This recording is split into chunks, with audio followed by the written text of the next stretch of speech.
दिया उमेश पाल हत्याकांड से जुड़ी पल पल की हर अपडेट सबसे पहले पूरी जानकारी, सटीक जानकारी के साथ हमने आप तक पहुंचाई, ताकि इस पूरे हत्याकांड को लेकर जो पर्दाफाश हो रहे हैं, जो खुलासे हो रहे हैं, वो जानकारी आप तक पहुंच सके। मेरे सहयोगी अमित इस वक्त मेरे साथ में बने हुए हैं। अमित, आप उसी कब्रिस्तान में मौजूद है जहां पर दफनाया जा रहा है असद को। क्या कुछ प्रोसेस इस वक्त जारी है, क्या तस्वीर नजर आ रही है?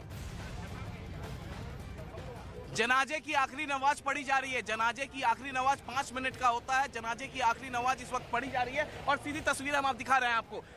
मस्जिद के ठीक बाहर चंद लोग हैं जो जनाजे की नमाज पढ़ रहे हैं और फिर यहां से 5 मिनट के अंदर असद अहमद को यहां से उठाकर कब्र में लेकर जाया जाएगा। महज जो कब्र की दूरी अब बची है 30 मीटर की दूरी बची है और जो चंद करीबी अतीक अहमद परिवार के जो चंद करीबी लोग हैं केवल मात्र वही पहुंचे। जो 2 बुर्का पहन के मुस्लिम थी महिलाएं थी वो वहां पर नहीं जा सकती हैं, क्योंकि ऐसा परंपरा है कि महिला जो है कब्र के पास नहीं जाती हैं। तो ऐसे में देखिए जनाजे की नमाज पढ़ी जा रही है। हम आपको एक्सक्लूसिव तस्वीरें दिखा रहे हैं। तो एक्सक्लूसिव तस्वीरें दिखा रहे हैं जनाजे की नमाज की। और जनाजे की नमाज पढ़ने से पहले असद को बाकायदे साफ सुथरा किया गया, नहलाया गया। इमाम साहब आए, असद को देखें। असद को देखने के बाद उन्होंने असद को उठाया, मस्जिद के गेट पे रखा। फिर मस्जिद के गेट के पास से असद की बॉडी को उठाई गई और अब मस्जिद के ठीक एक कोने में ले जाकर वहां पर जनाजे की नमाज पढ़ी जा रही है। अब चूंकि वहां पर जनाजे की नमाज पढ़ी जा रही है तो यहाँ देखिए तस्वीरों में पैरामिलिट्री फोर्सेस के जवान और साथ ही साथ उत्तर प्रदेश पुलिस के जवान भी आगे बढ़ते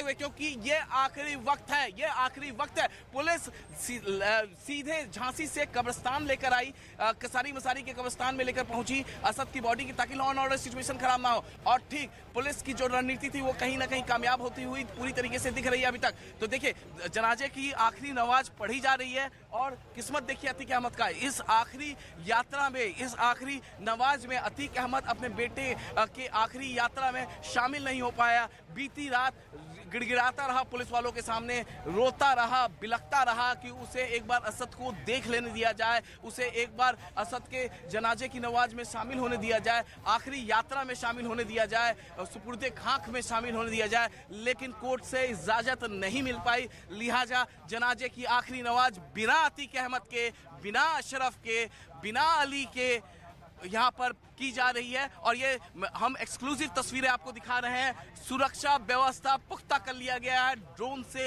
लगातार निगरानी रखी जा रही है। और यहाँ पर देखिए अगले कुछ ही पल में सुपुर्दे खाक हो जाएगा असद खान, वो असद अहमद जिसने ताबड़तोड़ फायरिंग की थी उमेश पाल पर, जिसको 48 दिनों तक यूपीएसटीएफ ढूंढती रही देश के अलग अलग इलाकों में, देश के अलग अलग राज्यों में। लौटेंगे अमित, इस वक्त की ये बड़ी खबर आप तक पहुंचा रहे हैं। असद को दफनाया जा रहा है। जनाजे की आखिरी नमाज जो होती है वो यहाँ पर पढ़ी जा रही है। हालांकि महिलाएं जो है वो पास में नहीं जा सकती हैं क्योंकि ये धर्म यहाँ पर कहता है, लेकिन इस वक्त असद को दफनाया जा रहा है। झांसी मेडिकल कॉलेज से देर रात 1:30 बजे शव निकला था। यहाँ पर सुबह पहुंचा करीब 8:30 से 9 के बीच में और उसके बाद देखिए अब दफनाया यहाँ पर जा रहा है। लेकिन सुरक्षा इतनी ज्यादा कड़ी है जो वाकई ये बताती है कि किस तरह से कानून व्यवस्था के तहत ये पूरी तैयारी की गई है, ताकि इस दौरान किसी भी तरह से शांति भंग ना हो, किसी भी तरह से शांति खलल ना हो,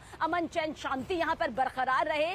असद को दफनाया इस वक्त जा रहा है, ये बड़ी खबर आप तक हम पहुंचा रहे हैं। दफनाने की प्रक्रिया भी देखिए बहुत सस्पेंस से भरी यहाँ पर रही थी। हालांकि बाद में ये साफ हुआ कि असद का जो फूफा है वो उनके शव को लेने के लिए यहाँ पर आएंगे। अमित मेरे सहयोगी मेरे साथ में है। अमित, ओवर टू यू, क्या कुछ खास तस्वीर? जी सबीना, आखिरी नमाज हो चुकी है और मैं आपको तस्वीरें दिखा रहा हूं। नमाज अदा हो चुकी है और तस्वीरें देखिए, असद की बॉडी को उठा लिया गया और कब्र की तरफ लेकर जाया जा रहा है। ये एक्सक्लूसिव तस्वीरें असद की बॉडी की है।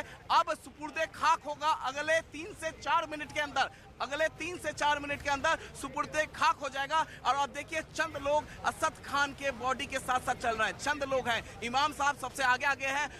सफेद रंग का जो कफन है वो असद के ऊपर रखा गया है। देखिए हम आपको तस्वीरें दिखा रहे हैं।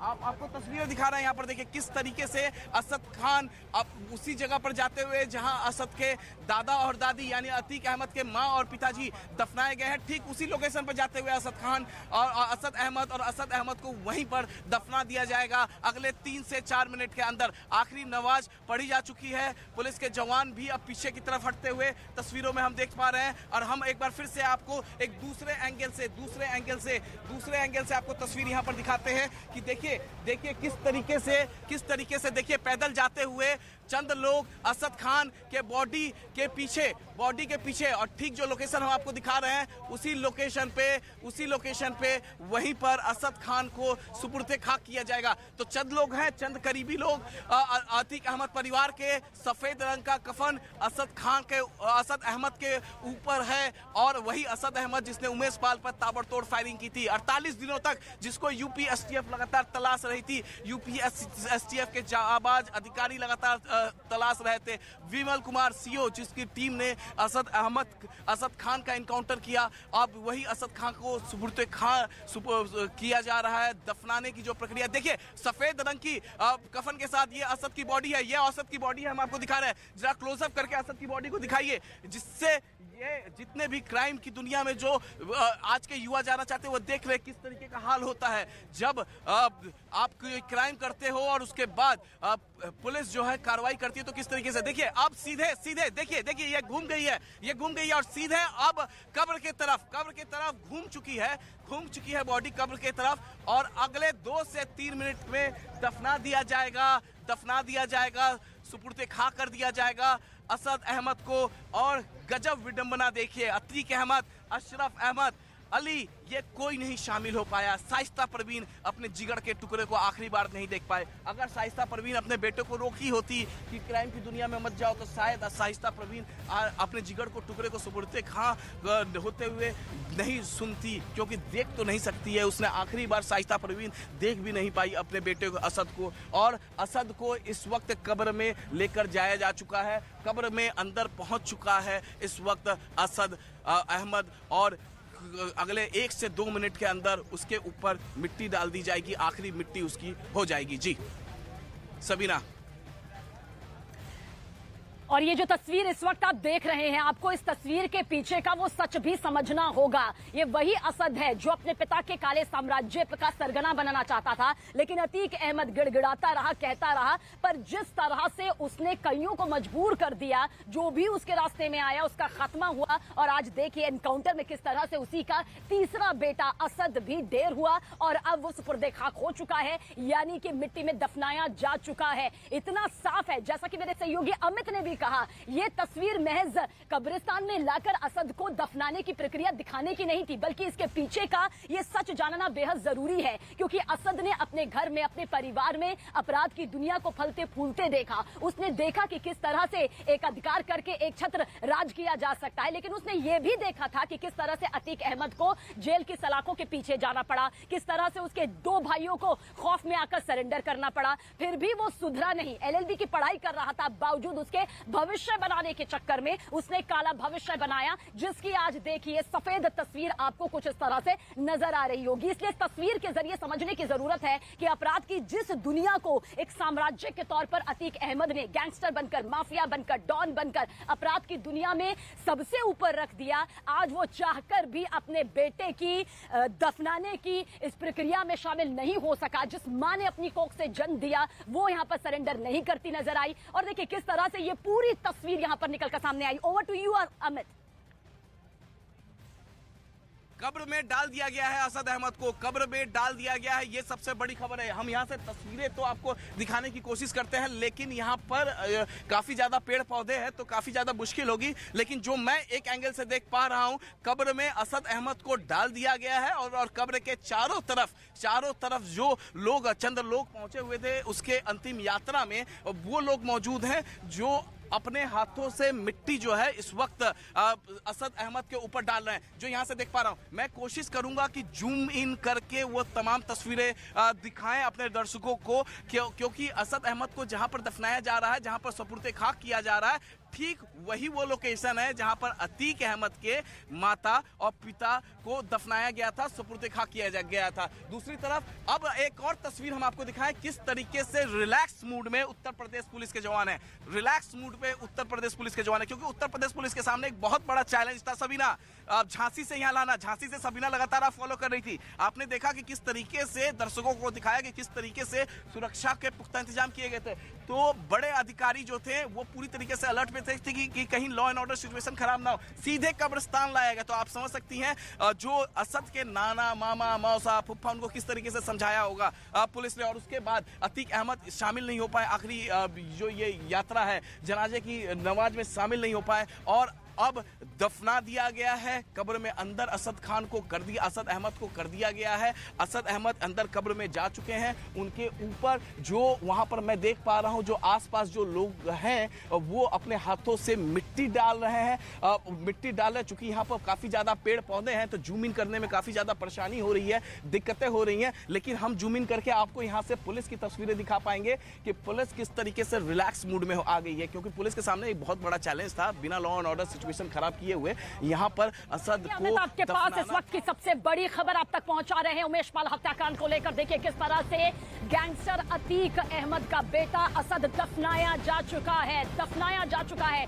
कुछ चंद सेकंड पहले ही ये पूरी प्रक्रिया यहाँ पर हो चुकी है। भारी सुरक्षा बल के बीच असद का शव यहाँ पर पहुंचा था। हालांकि उस दौरान गुलाम का शव भी उसके साथ में मौजूद था, लेकिन बीच रास्ते में क्योंकि गुलाम को किसी और कब्रिस्तान में दफनाया जाना है, असद को यहीं पर दफनाया जाना था जहां पर मेरे सहयोगी अमित मौजूद है जिन्होंने ये पूरी तस्वीर और इसके पीछे का वो सच बताया कि किस तरह से उस अंजाम तक आज असद पहुंच गया जहां पर वो मिट्टी में मिल चुका है, राख हो चुका है। योगी सरकार, सीएम योगी आदित्यनाथ साफ साफ तौर पर कह चुके हैं कि किसी भी माफिया को बख्शा नहीं जाएगा, जो अपराध करेगा उसे मिट्टी में मिला दिया जाएगा। मौका यहां पर बताया जाता है कि एनकाउंटर के दौरान असद को दिया गया था, उसके शार्प शूटर गुलाम को दिया गया था, लेकिन उनकी तरफ से अंधाधुंध ताबड़तोड़ फायरिंग कर दी गई, भागने की कोशिश की गई और आखिरकार ढेर उन दोनों को कर दिया गया। असद के पास देखिए बहुत से चारे थे। वो चाहता तो अतीक अहमद को देखता कि किस तरह से वो जेल की सलाखों के पीछे है, किस तरह से उस साम्राज्य ने उसकी जिंदगी पर काला धब्बा छोड़ दिया, लेकिन उसने उमेश पाल को दिन दहाड़े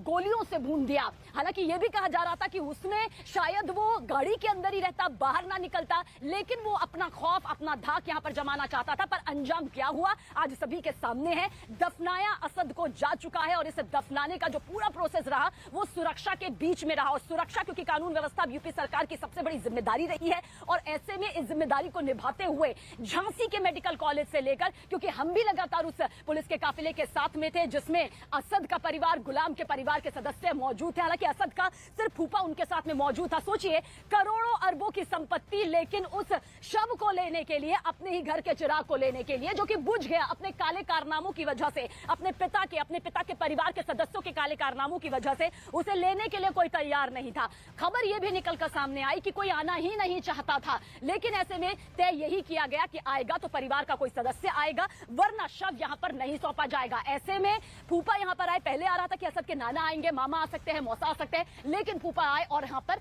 दफना दिया गया है। साफ साफ ये संदेश देखिए जाता है, इसे समझना होगा। हर सियासत के लहजे से नहीं बल्कि कानूनी प्रक्रिया के लहजे से भी समझिए। हर सिक्के के दो पहलू होते हैं। जहां पर काला साम्राज्य है, जहां पर ये अथा धन जो कि गलत तरीके से, अवैध तरीके से डरा धमका कर डॉनगिरी, माफियागिरी करके कमाया जाता है, वो एक पल के लिए तो सुख का राज दे सकता है, लेकिन फिर अपनों को बिल्कुल ठीक उसी तरह से खोना पड़ता है जैसे अतीक अहमद ने खो दिया। अतीक अहमद गिड़गिड़ा रहा है। बताया जा रहा है कि वो लगातार ये कहता रहा सवाल जवाब के दौरान कि उसे अपने बेटे की मिट्टी में जाना है।